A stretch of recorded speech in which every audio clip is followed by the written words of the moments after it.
Vasundhara group of colleges గురించి చక్కగా చెప్పారు. చాలా క్లారిటీ ఇచ్చారు.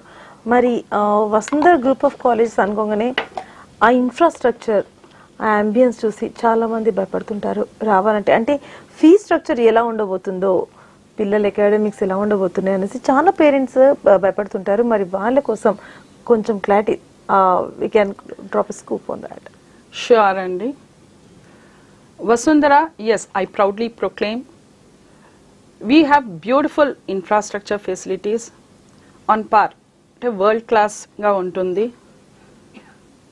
Students ki fees antara nenu munde cheppanandi.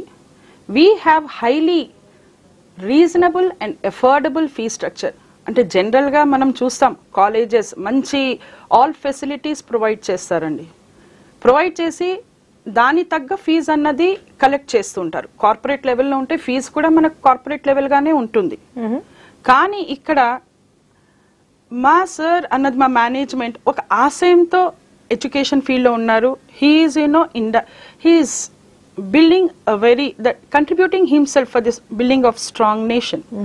ఎలా అంటే ఆయనకు ఒక ఆశయం ఉండేది, అన్ని సెక్టార్స్ ఆఫ్ ది సొసైటీలో అందరికీ ఎడ్యుకేషన్ అన్నది అందుబాటులో ఉండాలి. ఫినాన్సెస్ గురించి, డబ్బుల గురించి వెనకాడకూడదు పిల్లలు. సో ఆ ఆశయంతో మా ఫీ స్ట్రక్చర్స్ చూస్తే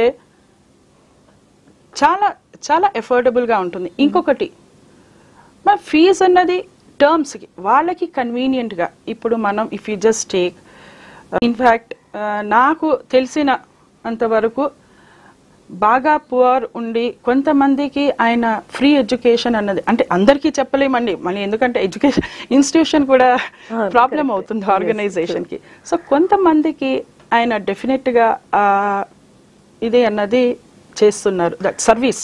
రియల్లీ గ్రేట్ అండి, గ్రేట్ మ్యామ్. మరి ఇక్కడ